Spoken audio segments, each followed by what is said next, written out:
Andrew Mortensen knows the issue all too well. 2 of his friends killed themselves. So last August, the 29-year-old decided he was going to do something about it. He packed 1 change of clothes, some energy bars, and his cell phone. Then he hit the road.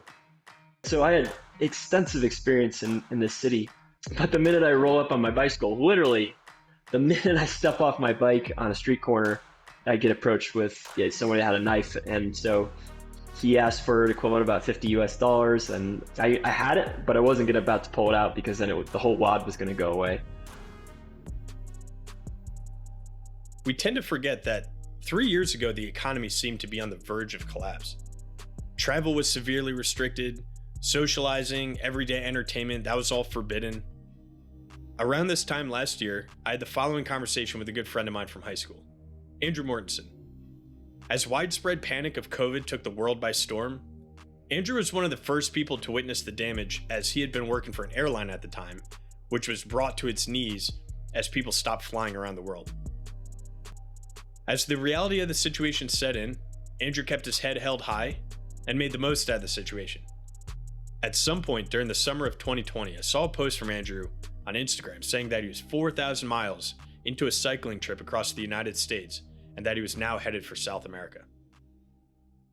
Thanks for having me, and it's good to reunite. I think if there's one key fact that everyone should know before this is that I'm not a big bicyclist. So I've always been a runner, and in fact, before the pandemic, was deathly scared of wearing spandex shorts.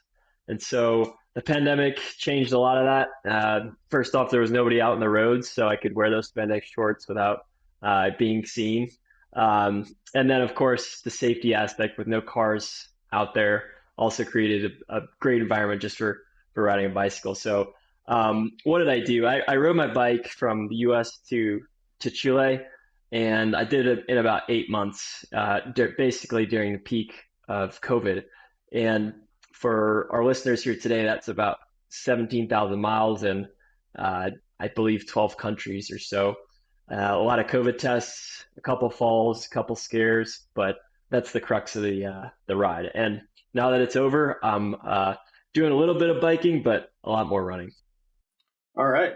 So it was kind of an impromptu decision, I guess, then, right? This all happened during COVID. So this was quite a difficult time period to be doing such an adventure. Yeah, I mean, working in the airline industry, it was not the best of times. And I was a financial analyst working doing the numbers on how to price airline tickets, how to choose what routes to fly most profitably. And suddenly I was sitting at my desk as the Asia Pacific analyst, and I saw our numbers essentially drop to negative. And this is worse than anything before, including recessions, 9/11, everything. So on a day in February, working at Willis Tower in Chicago, I looked out the window. It was cold and snowy, and I immediately knew that there was going to be some issues down the road. And sure enough, come May, they were threatening wide-scale layoffs and furloughs and everything. I actually had applied to business school before all this happened, and I got a call in March that said, "Hey, you got into business school," and it's the best call of my life because I knew right then that I had a safety raft sort of to go out. I had planned to leave anyway, and so this was just fortuitous timing. So I ended up taking one of the voluntary leave packages because I was going to go back to school anyway. And then it became pretty clear that those classes that I was so eager to take and meet other people in were going to be virtual. And so I decided it wasn't a very difficult decision, but to defer school for a year. And so here I was in June of 2020, sleeping in till 11:30 a.m., growing a beard, and really not doing much of anything. Living in my parents' basement. It was the figurative and literal unemployed person. I had to do something, so I started biking a little bit. I had a big list of things I was going to do in my sabbatical, including go get my pilot's license, go work at a charity, go do all these things I would never have time to do otherwise. And the first thing on that list was to go and bike across the country. And so I got on my bike and I started east. So how did you end up in Washington? Or I guess, how did you kind of decide on the route? I know going kind of a coast to coast kind of trip, but like Neah Bay, I think is a very specific part of Washington. Like, how did you pick that spot specifically?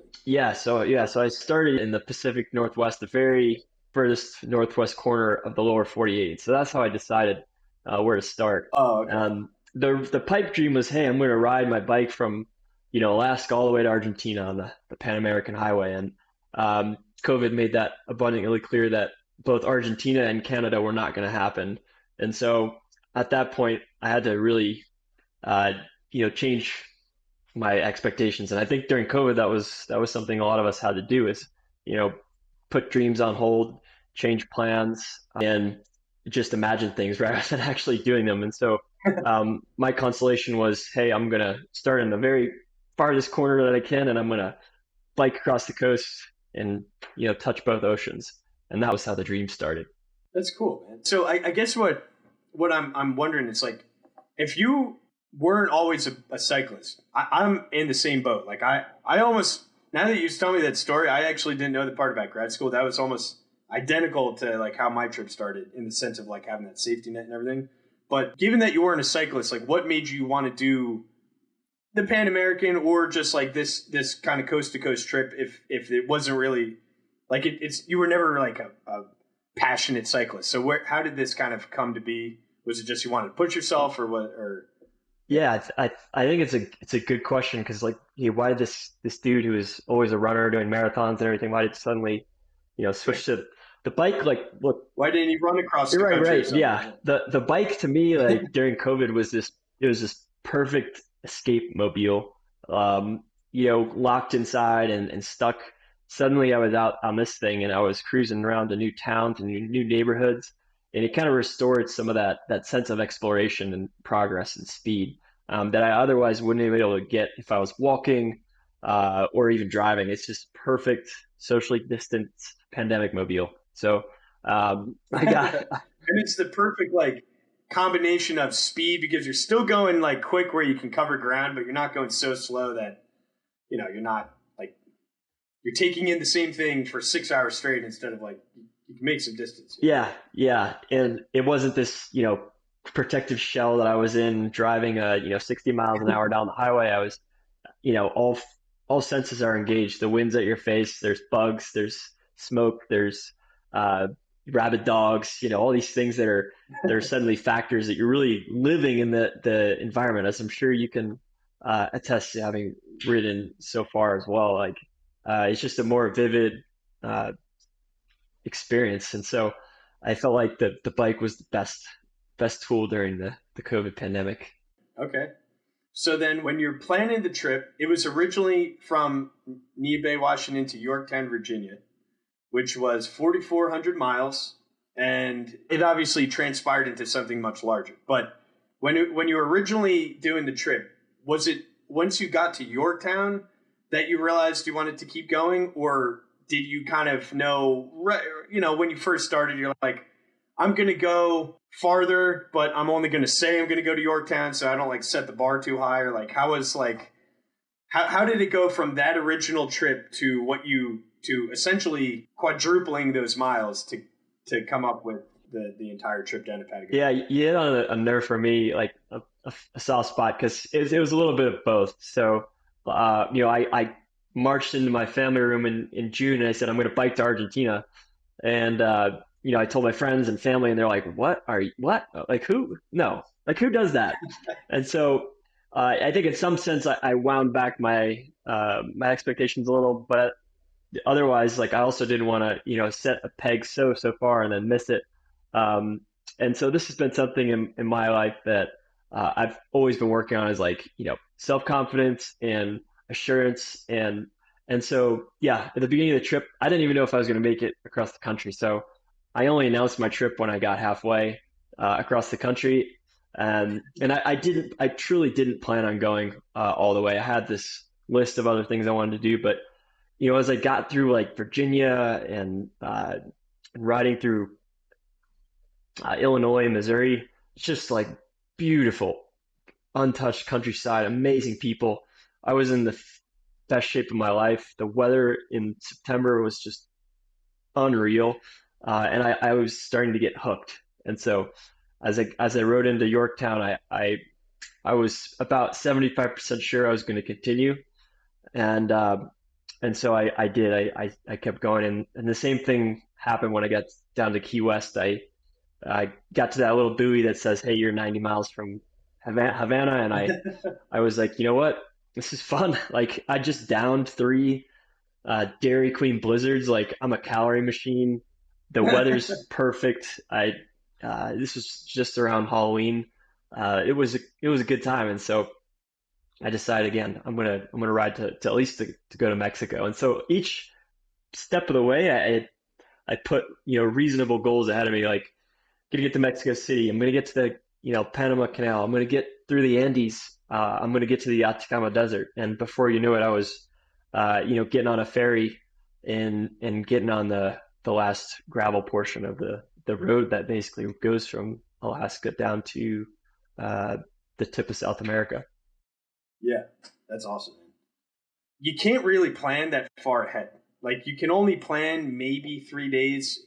For me anyway, like I could only plan really like 3 days in advance of like the actual route that I was going to go, because I knew anything farther than that it was totally up in the air. So it's interesting how for your trip, since you went so far, you went all the way down or across America, down America, back, cross back, and then down through Central and South America, that you kind of had to take it a bite at a time. It's like it's this huge beast. Like you have to zoom all the way out on Google Maps to see how far you go. But if you think about it, you just kind of broke it up into little increments. To your point on Google Maps, right?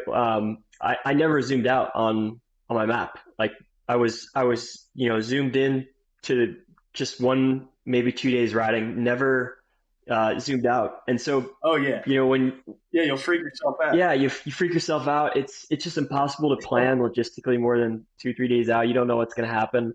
And so when viewers hear, or when you show my route, it's nonsensical. Like, why would you go all the way across, down, up, around? It's because I was having a blast, like in the moment, in the day, and like I was just looking one day at a time. I didn't really have this overarching master plan where I was going to go all the way to Chile. I was just enjoying the ride, setting small goals, and each small goal eventually led to this huge bike ride. That's awesome, man. And what was the total number of days? Or you said, how many months do you say? I started August, I want to say like 28th, and I finished August 28th, or I started August 24th and then finished April 24th. So it was like exactly whatever it was exactly 8 months that I started. Yeah. Okay. Got it. Because, and again, since you had that safety net of knowing like I have the time, not too much time. Like some people get totally lost in that trance and they become like permanent lifelong nomads, and then they have like no ambition whatsoever. But having that enough of a cushion where it lets you have that freedom to be like, yeah, I'm just going to keep going. I'm just going to keep pushing myself, see how far I can go. It's a different dynamic. I've talked to other people on the show who have done it for like record breaking purposes, right? So for them, it was like they had to keep a constant pace. Like they had to cover a certain amount of miles in order to like get to the record. But in your case, it's more of like a take it all in, really see the world for what it is. You're going at a good pace. I mean, you were not going slow. You were doing century rides. Like I was following along on your map that you had and everything. Like you were covering a lot of miles, but you still had enough of like a grounding to really like meet the people, see the sights, take in the environment. And of course you had your fair share of adversity, I'm sure, but it's really different. And it's really interesting to hear both perspectives. It's not, one's not better than the other. They're just they had this runway of time, and at the end I realized that I was close enough to make it back for my grandpa's 90th birthday. So this was April of 21, and when people were starting to come out and congregate, and so it was going to be this first reunion of all of our family after being inside for almost a year and a half at that point. And so we I I finished on the 24th, I think, of April, and I was at my grandpa's birthday on the 28th, and it was the last time I saw my grandma alive. So it was like this, it meant to be moment where, I was definitely done riding. Like I didn't have an itch to go further. I finished at the perfect time, and I got to see my family, and it was this great reunion and really joyous celebration of my grandpa's life, and then also my grandma who then unfortunately passed away a few months later. But so really meaningful full ending. That's beautiful, man. That I didn't know that. That's really powerful. Perfect timing. Yeah. Of course, it's funny how things work out like Yeah. that. Well, I'm sure they're definitely very proud. Okay, so I'll split it into kind of two parts here, because you have the U.S. trip, and then you have the Central South America trip, and I can't even possibly comprehend the Central and South America, so I have plenty of questions about that. But in terms of the first segment where you were going through the U.S., what like stood out to you most? Like they call it the flyover states for a reason. So when you were going through, I guess you didn't go through Nebraska, or did you? Or did you go? You went higher. Yeah, I was let's see, Colorado, Kansas, Missouri, Illinois. You went south, more Yeah. south of that. Okay. Yeah.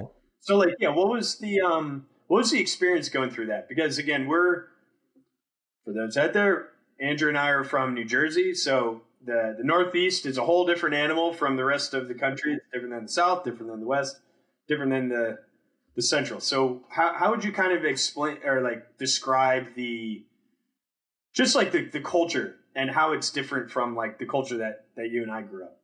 I think there are two elements there that popped out to me sort of on the coast to coast and the US portion. Um, the first is just practical. Like it was very low friction riding. Like you get on your bike, you go out and you just pedal. There's no, borders. There's no currency change. There's no language barrier. It's just pure bliss, pure riding. I think culturally, riding through, the heartland, there were no big cities on my route. I went through Houston, but I went through Houston, Missouri. I went through China, but China, Texas.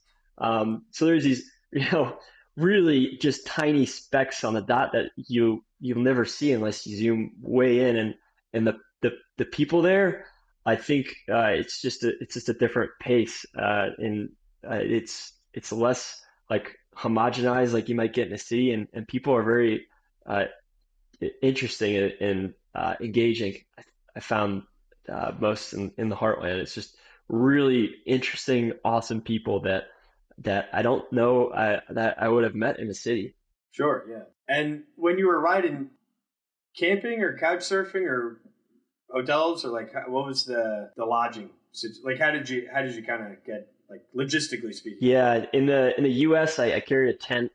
I only tent camped a few, a handful of times. The rest, I did a website called Warm Showers where cyclists Yeah. will host you. Um, and I did a little bit of couch surfing, stayed in hostels at churches, and occasionally, if I really wanted to splurge, I'd do a hotel. And so that was, far and few in between. But yeah, the US is really like just pure riding, and it was so enjoyable to just get on the bike and ride as far as your legs could take you. Yeah. Cool. So how did you cross into Mexico? I went down to McAllen, Texas, and uh, I crossed into Reynosa, Mexico, and um, it was probably one of the most exhilarating days of my life because I was crossing a border on my bicycle, and it wasn't just any border, but it was, the U.S. to Mexico, and I realized that I should probably send some equipment home at that point. So I stopped at the post office, and I I ditched my tent and all my camping gear because from then on it was $10 a night hostels or Sure. cheap, really cheap places to stay. So that was the first thing I did, and as I approached the border, I realized that it wasn't going to be like a soft sort of transition into Mexico, I looked across the river and I saw, the Mexico that I had seen from traveling a fair amount in the country before. I saw, um, you know, children playing street soccer and barefoot in dust clouds, and um, a different kind of building that was a little bit maybe less structurally sound, and wires, and uh, so on the other side where I was, it was glistening donut shops and SUVs and um, you know lights that worked. And so I didn't realize it was going to be such a knife edge cutover from just crossing literally a couple 100-foot bridge. Right. And so uh, compounding that was the State Department warnings and a lot of anecdotal stories and news articles that were saying Reynosa was incredibly dangerous, and it was advised not to cross. And so when I got there, my heart was racing, and I was really nervous. And I got to that sign that said "Welcome to Mexico," and I think I had somebody take my picture, and it was like the biggest smile of my life because I was both excited but also incredibly nervous and just like high energy. And so I wheeled up to present my passport, and there was nobody at the counter. And so I kept walking, and I was looking for, where I'm supposed to have my bags inspected, or, a stamp. And I kept walking and walking, and eventually I found myself on the street in Mexico. And I thought, wait a second, where's the checkpoint, the paperwork, the bureaucracy, the fee? And there was none of that. Like, the door was wide open if you wanted to walk into Mexico. And so, realizing this, people probably were like, "What the heck?" They saw me turn back around with my bicycle and kind of walk back into the guard area and ask to get officially recognized as entering the country, because I didn't want to have any issues down the road. So anyway, long rambling story, but it was incredibly exciting. It was scary, and it was the U.S. and then it was promptly Mexico. You kind of had the butterflies, and you're still just like, "Oh man!" Like, you had the big smile on your face because like, "I'm here, I'm finally in it." But like, survival now, it's not like a joyride anymore. Not that it ever was, but like, you know what I mean. Deep down, yeah. I remember when I was about to go into Canada, and everyone's telling me about the bears. They're like, "Oh, the bears are going to eat you." Someone got eaten in Glacier the other week. I'm like, okay, that's not helping. But then you get there and you see your first bear, and you're like, you're all amped up. And then by the time you see your 50th bear, you're like, whatever. So I'm sure it was kind of similar going when you're in Mexico and you see like most people would be afraid of. You're at a certain point, I'm sure you're just like, whatever. Like these are nice people. They're mostly harmless. Yeah. Masked men and with rifles in a pickup truck, like. First one I saw was awfully scary, and then I realized it's just a way of life. And I could talk a little more about how I felt more broadly in Mexico, but needless to say, I think the feeling of fear lasted about 20, maybe 12 hours, because by the time I was riding, then it was dusk when I arrived in Reynosa, but the following morning, as soon as I started riding, I saw smiling mothers and people offering me tortillas, and I realized that it was going to be a good time, a really good time. It's amazing how like human kindness, and just like when you see groups of people, you can have some preconceived notions, but when you look at someone in the eyes, you see the world. When you see people who have nothing, most of them are just trying to help, like there's no reason to be scared of most people, I think, in my experience. Yeah. Anyway.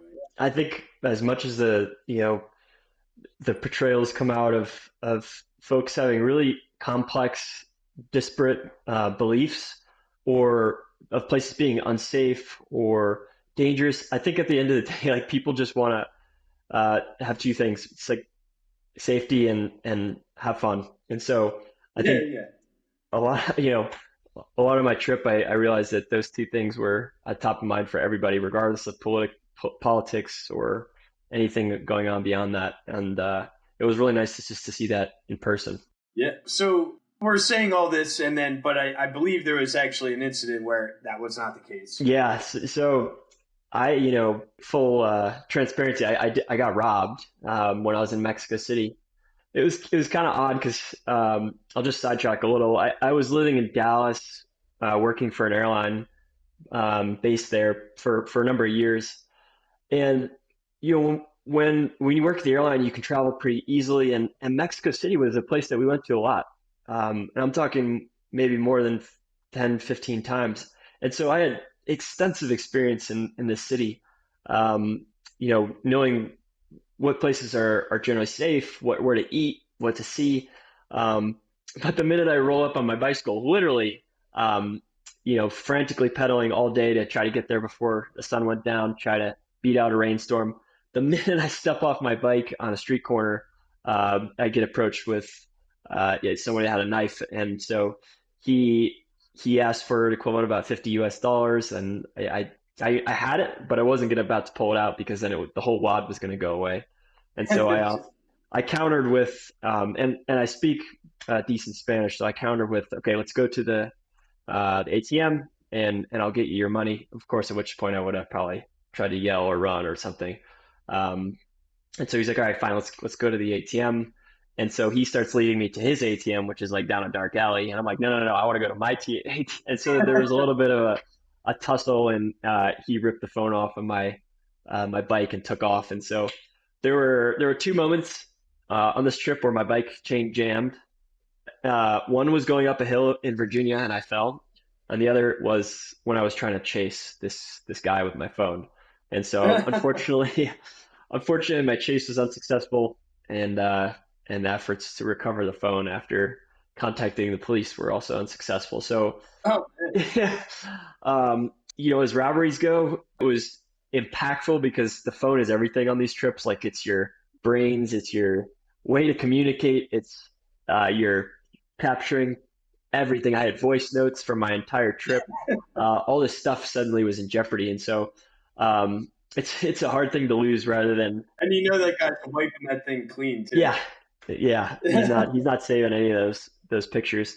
So yeah, it was a bummer, but it was worrying because suddenly I thought about it, and he had told me, my family's really struggling, I need this money, and he explained that this is something he had to do. And so I ultimately I felt bad, and I hope the phone helped his family, but I realized that, like, this is a really hard time in COVID for a lot of families who are out of work, who are struggling, and there were no tourists. And so suddenly a gringo rolls up on his bicycle, and that's shocking in this time. And so I thought about the rest of my trip, and I envisioned more trouble ahead. I got nervous about that. And so thankfully that was really the only incident. And I learned to stay a little more vigilant and just start talking to people ahead of time where I was going. But I realized it was more a matter of circumstance and this person needing something so bad, rather than a theme that was going to permeate the rest of my trip. So ultimately, I felt okay. So when you consider all of the Central and South America portion of the trip, would you say Mexico was kind of like the most stressful, or like did you experience anything like what you experienced in Mexico anywhere else along the journey, or was that kind of the pinnacle of fear? I think two things struck fear the rest of the way. The first was I'm coughing. COVID. No, that was always in the back of mind. The real two things that I was worried about was crossing borders, and cars, and so with crossing borders, like, we're talking about there's no harder period in human history to literally cross a line. Like, there's no time in our existence that it's been harder to cross a land border during those few months. And so I would roll up to a border and not know if they would even let me cross. And the regulations online were very spelled out for air travelers. It said, this is what you have to do if you're arriving by air, but less clear was what you needed to do if you're arriving by land. And so often I would show up, present myself, I would request to cross, and sometimes they'd say, yeah, no problem. Sometimes they'd say, hey, go get a COVID test. And again, this was like, it was just not anywhere. It was so new and so fresh that countries just didn't publish it anywhere on the website, even on the U.S. Embassy website. Like there was no info on land border crossings, only for if you're arriving by air. And so, yeah, so it presented a lot of trouble. So sometimes they'd say, no, you can't cross. And I had to request permission from the embassy. I'd try and cajole them as much as I could at the border with, hey, this is a big trip. Look how far I've gone. You don't want to be the guy that, or the gal who, stops this big trip. Like, come on. But, eventually, all paths led to a no. And so in those instances, I would actually, I would be like, okay, fine. I can't cross, but can I leave my bike here for like 3 days? And they'd be like, yeah, sure. Just, throw it in the back room, whatever. So I'd leave my bike. I'd go get on a bus to the nearest airport that was still in the same country.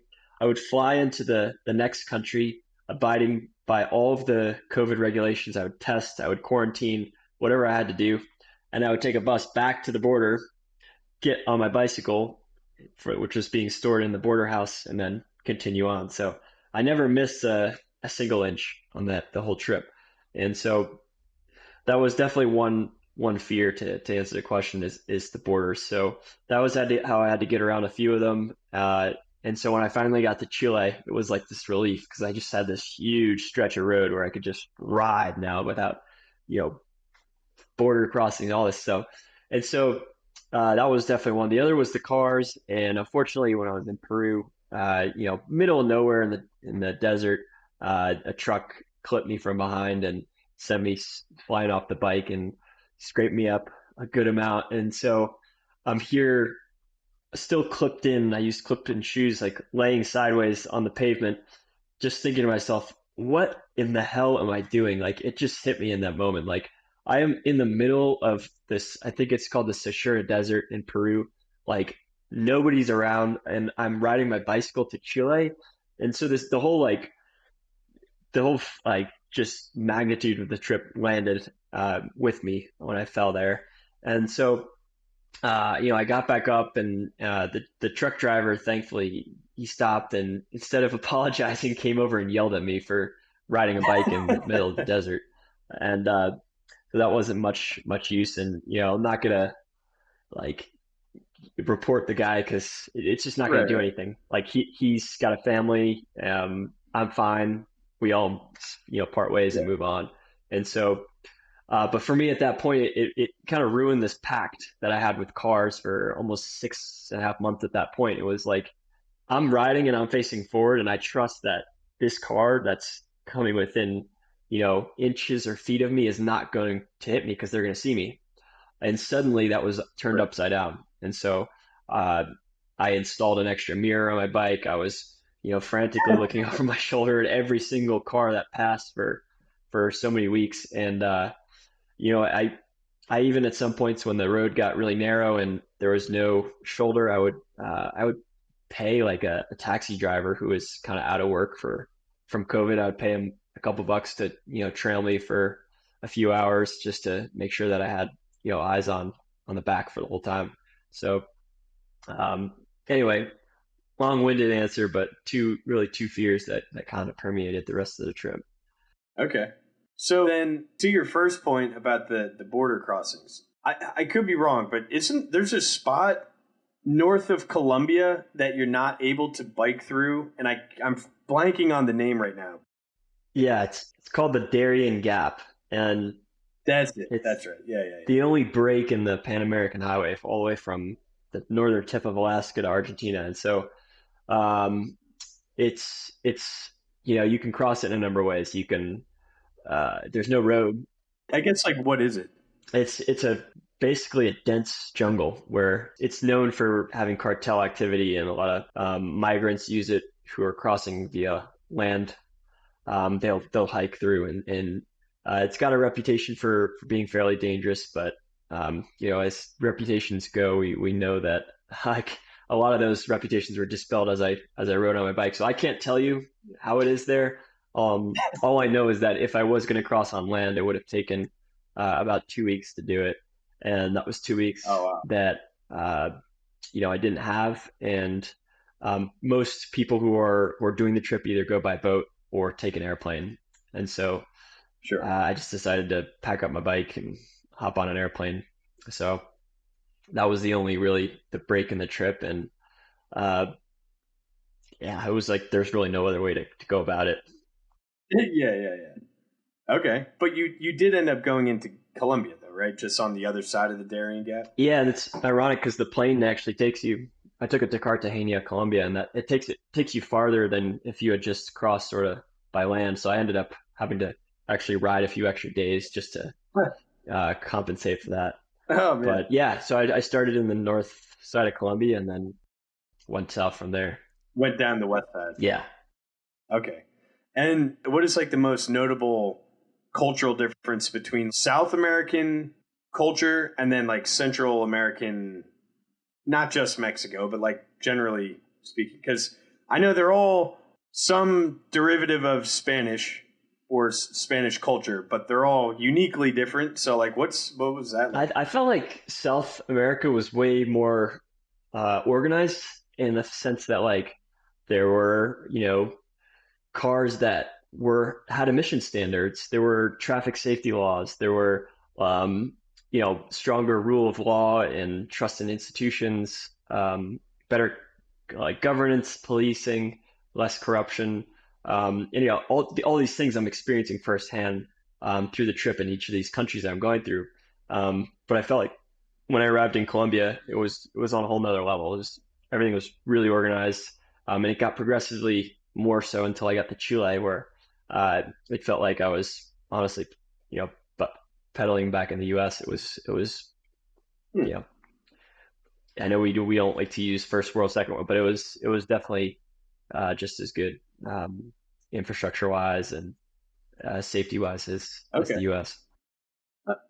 Oh, sweet. I guess Colombia wasn't like that, I don't know, 50 years ago or something like that. But yeah, I think most notably the culinary tastes changed. So it went from, tacos to, empanadas, like Central South American empanadas, to arepas. And then as I got into Chile, back into empanada territory, except they use flour coatings rather than fried. So yeah, you could trace the whole journey in culinary tastes. So I guess like if you look at your trip, which was very sizable, 17,000 miles is no stroll in the park here, but there are other people who've done the Pan American Trail. So what would you say kind of makes your trip different than other people who've gone on long trips like that? I think there's two reasons. The first is just the style that I did it in. So I rode a ultralight setup. Really just to give you an example, I had a half of a toothbrush and a little tube of toothpaste and one single pair of underwear that I used on the trip. And so my life had on wheels was incredibly light, and I think the folks that I've seen most often do it are carrying a few bags. They've got a couple changes of clothes, or carrying extra food. I don't know, but I did it in a way that was really lightweight and really fast. And so instead of 60, 70 miles a day, I was riding on average 101 miles per day. And so that was on average, 100, so over 100 miles a day. So really just pushing, loving the fitness element of it, and seeing progress, like knowing that I'm seeing the landscape change. I'm seeing myself move on the map. That was really rewarding for me. Going fast, and I reasoned that I would see the sort of this world as one plane on the ground, and then I would always have time to go back and visit places that I really like, because I had a year to do it and I didn't have time to to really stop for days or weeks on end and dig into a place. So I've got places I want to go back to. So that was really the first. The second way it was different was it was during a pandemic, and it was the best time to ride a bike, and it was also the worst. The best time because roads were empty. Like I rode into Panama City, and there was not a single car on the road. I was riding through a city of a few million people, and I was the only person out on the road. And this happened numerous times down the road in Chile and Colombia, like just wide open, nobody out. So really great time to ride a bike. It was also the worst time because I was doing it alone. And you see even my friends who are on the trail now, they're meeting people along the way who are going north, who are going south. They're riding with groups of people along the way. Museums are open or social gatherings are happening, and it's a more social connected experience. I did it all by myself essentially, out on the road there. So a lot of differences, but both good and bad. Well, hey, that's less people slowing you down, I guess, is one way to think Yeah, about yeah, right. I ride a little faster too, so yeah. But the social part is interesting because it's one of those things you don't think you need, and then you're like, I could definitely go for a beer with someone, Yeah, I'm sure as you experience on the Trans America portion, or when you're riding, you see other cyclists who are going the opposite way or going the same way, and you trade knowledge about the route. Like, Yeah, yeah, hey, yeah. watch out for this, or did you hear about this? And it's like this fun gossip train that happens, Yeah. and then as soon as you hop off, like when I get into Mexico, is like, well, it's just me, so Yeah, yeah, here I am. yeah. Well, that's wild, man. So dialing it back to the reasons for this whole crazy journey, right? So it started off as this 4,400-mile trip, and you kept pushing the envelope. And there was a fundraiser that it didn't inspire the trip, but it was a coincidental byproduct, I guess, of you deciding to go on this journey. I'm assuming you felt like this was a great cause that would benefit from this trip. So just kind of explain what the impetus was for. I believe it's called the Trevor Project, right? Yeah, yeah. It was really the accelerant on the spark or the fire that had to go and get out and explore during COVID. As I kind of alluded to, bike is just great outlet for being outdoors. And as I rode along, I was coming out of my parents' basement. I was unemployed. I just got dumped. The worst I think was that I lost two friends to suicide in the year and a half prior. And so, being stuck indoors and suddenly now riding the bike was a coping mechanism and a way to really think about, you know, my life, their life. And as I rode across the country, I realized that, my experience and like trouble during COVID wasn't really unique. Like a lot of people were struggling, with jobs, with um, you know, losing loved ones, and this was especially acute in the LGBTQ community. I heard stories from people who had, struggling to come out now that they were stuck indoors, who had again lost loved ones, like all. And so I decided that, I was climbing up. It was a day in Colorado. I was climbing up Hoosier Pass, and just about over the top at 11,000 feet. And I said, you know what? I'm going to do this uh, for something that's really meaningful for me and for all these people that I've met on the route so far. And so then I decided that I would ride for the Trevor Project. So that they're an LGBTQ youth suicide prevention nonprofit, and they operate basically a 24/7 crisis hotline for folks who are in need. You need to call, they need to text, they're there. And so suddenly, the mileage I was riding wasn't about just seeing the scenery, about meeting people. It was suddenly about, helping this organization to support people who are in crisis. And it meant a lot more at that point. And so the money that you raised, which I believe it was $1 per mile. That was the initial idea. Yeah. So Yeah. that money that was raised goes towards like training the counselors and like just providing like high quality care and that kind of thing, right? Yeah. Yeah. And they were really trying to expand their I believe like capacity during overnight hours. So that money I believe helped them to, staff out more during overnight hours. And it's just a small piece of the bigger puzzle there as they expand and help more people. But I'm sure every site helps. Sure, yeah, of course. And it is interesting. You kind of you brought up an interesting point where like you go through all this stuff on the bike trip, right? Like you get hit by the truck, you get mugged, like all these things that you at the time seem like the worst thing in the world, right? Mhm. And then you realize like once it's all over and you finish what you set out to do, like there's really nothing that's going to be as difficult as what you just endeavored. At the end of the day, like I don't remember like the pain in my legs going up a steep mountain pass. I don't remember like my elbow and my arm feeling like it was broken after getting it. All these things like they're kind of just gone. But what I do remember is like the amazing sense of freedom and like the satisfaction of moving every day and like just the open air and feeling like I was doing something. And so I think one of the biggest takeaways from that trip is just like, it gets better and and ultimately, you're gonna remember the good, maybe more than the bad if you set out to do it. Do you have any closing thoughts, closing remarks?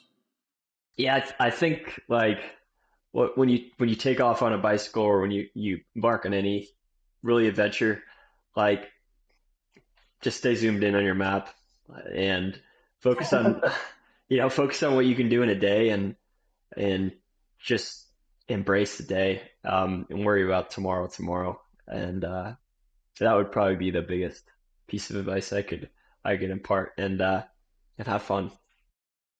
Awesome. And that doesn't just apply to bikes too. It applies to everything else in your life. Everything. Awesome, Andrew. Well, thanks so much for coming on the show. This has been a blast. Awesome hearing about your story, the Patagonia story. Really appreciate your time. So thanks for coming on. Definitely. Thanks for having me, John. And yeah, it's been a blast.